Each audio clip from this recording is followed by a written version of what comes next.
नमस्कार मित्रांनो, मी कर्नल शशिकांत दळवी, विमाननगर पुण्यामधून मी आपल्याशी संपर्क साधत आहे. गेले 1.5-2 महिने पाण्याची टंचाई हळूहळू वाढत जाऊन आता तिचं अक्राळ विक्राळ सुरू झालेलं आहे. तापमान वाढ गेली कित्येक वर्ष आपण अनुभवतो आहे, जे पुन्हा 70च्या दशकामध्ये 1970च्या आसपास नॉन फॅन स्टेशन होतं. आज AC शिवाय काम चालत नाही. पुण्यामध्ये आपण ह्या वर्षी देखील 40 डिग्रीच्या वर तापमान बरेच दिवस म्हणजे अनुभवलेलं आहे. आत्ता देखील आपण 35-36च्या आसपास रोजच असतं. हे तापमान एका बाजूला वाढले. तापमान वाढीचा दुसरा परिणाम काय असतो, जे काही आपल्याकडं नैसर्गिक आणि धरणाची जी जलाशयी आहेत त्यातलं पाणी मोठ्या प्रमाणावर बाष्पीभवन होतं. 1 डिग्रीनं जरी सेंटीग्रेडनं जरी आपलं तुमचं तापमान वाढलं तरी 6 पटीनं जास्त बाष्पीभवन होतं उन्हाळ्यामध्ये. हा लक्षात ठेवा फरक. आज सगळ्याच धरणाची कॅपॅसिटी खूप कमी गेलेली आहे. पेपरमध्ये सतत सातत्य येत राहतं. परिणामस्वरूप कॉर्पोरेशननं 15 तारखेपासून म्हणजे 15 जूनपासून अल्टरनेट डे पाणीचा सप्लाय पुण्यामध्ये सुरू केलेला आहे. तोही कमी प्रेशरने येतो. नॅचरली प्रेशरनं पाणी यायला पाणी तरी पाहिजे धरणामध्ये का जिथून येणाऱ्या सोर्समध्ये. त्याच्यामुळं काय झालेलं आहे की एका बाजूला सोसायटीमध्ये 1 दिवसाआड पाणी येतं आणि तेही कमी प्रेशरने येतं, म्हणजे मिळतं कमी. आणि उन्हाळ्या दिवसात पाण्याचा खर्च वाढतो. माणूस 2दा कधी आंघोळ करतो.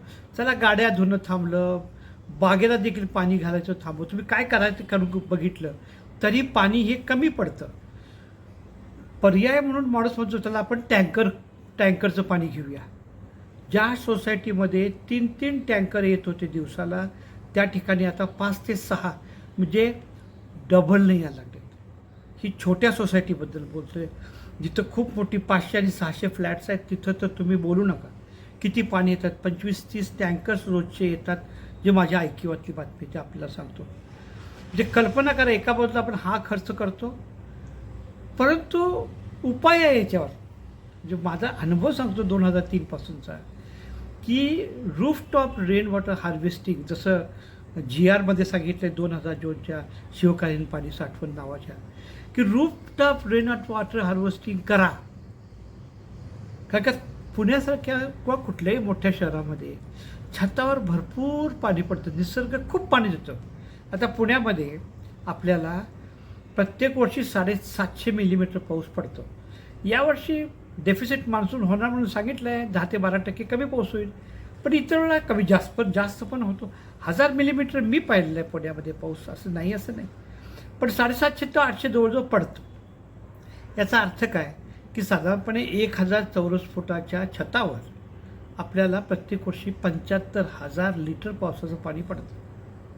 आमची सोसायटी 12,000 स्क्वेअर फूटची आहे विमाननगरमधली. आम्हाला प्रत्येक वर्षी 9 लाख लिटर पावसाचं पाणी पडतं. आणि ते आम्ही पहिलाच प्रयोग आमच्या सोसायटीत चालवला होता 2003ला राज्यातला. आम्ही आमच्या बोरमध्ये सोडल्यामुळं आज बोरवेलची पातळी त्यावेळेला जी 225 फुटावर होती ती आज 10 फुटावर आली. 24 तास पाण्याचा सप्लाय आम्हाला मिळू शकतो. लोक येऊन बघून जातात आणि बघतात. इतकं सोपं असून देखील कारण काय हे मीही बघत नाही. आणि बरं, खर्च किती येतो. सध्या आम्ही जे काही कामं करत आहेत बऱ्याच सोसायटीमध्ये, तिथं अगदी कमीत कमी 30 रुपये स्क्वेअर फूटनं. म्हणजे आपण असं धरा की साधारणपणे विमाननगरसारख्या ठिकाणी ज्या सोसायटी आहेत त्यातला ॲव्हरेज जर आपण बघितला, साधारणपणे 20,000 स्क्वेअर फूटचं छत आहे ॲव्हरेज. आमचं जसं 12,000 स्क्वेअर फूटचं आहे, हे लोकांचं थोडा मोठ्या आहेत 20,000 स्क्वेअर फूटचं. म्हणजे जर 30 रुपये स्क्वेअर फूटनं आपण धरलं तर 20,000ला 6 लाख रुपये खर्च येईल. तुमचा टँकरचाच महिन्याचा खर्च 6 लाख रुपये यायला लागला सध्या. म्हणजे 2-3 महिन्याचं जरी रिटर्न ऑन इन्व्हेस्टमेंट होत असलं, बरं कायमस्वरूपी आहे. पाऊस तर पडणारच. पावसाळ्यात 80% पाऊस पडतो. इथं उरलेला 20% हिवाळी पाऊस, उन्हाळी पाऊस, वळवाचा पाऊस असं मिळून पण जेव्हा जेव्हा पाऊस पडतो, तुम्ही ही rooftop rain water harvesting system लावलेली असली तर ते सर्वच्या सर्व पाणी तुमच्या बोरला जातं. बोरची पातळी सतत वाढत राहते. बरं आहे, दुसऱ्या बाजूला जसं पाऊस पडायला लागला, जलाशये भरायला लागली, तर आपला कॉर्पोरेशनकडून देखील नॉर्मल दाबानं आपलं पाणी मिळायला लागतं. म्हणजे तशी पाण्याची संपत्ती आपल्याला कमी लागते. म्हणजे पाणी आपलं व्यवस्थित मिळतं, जेवढी गरज आहे तेवढी पाणी मिळतं. टँकरवरचा कमी होतो, म्हणजे टँकरचा वापर कमी होतो. काही काही ठिकाणी होतही असेल, मी त्याबद्दल बोलत नाही. आम्ही टँकर मुक्त आहोत 2003 पासून. का? तर अगेन मी म्हणेन की आम्ही रूफटॉप रेन वॉटरचा प्रयोग राबवला. आपलं कळकळीची नम्र विनंती आहे, हा जागतिक तापमान वाढ, म्हणजे वृक्ष छाटणी, लोकसंख्या वाढ, पुण्याची लोकसंख्या 5 लाखावरून स्वातंत्र्याच्या काळामध्ये आत्ता 75 लाखावर आहे. कुठून पाणी आणणार? पाण्याची फॅक्टरी नाही. त्याच्यामुळे माझी आपल्याला मनापासून कळकळीनं नम्र विनंती करतो की छतावर पडणारं पावसाचं पाणी रूफटॉप रेन वॉटर हार्वेस्टिंगद्वारे आपल्या भूजलात सोडून द्या. कसलीही मदत लागली, कसलीही माहिती लागली या संदर्भात जरूर तुम्ही मला कॉन्टॅक्ट करू शकता.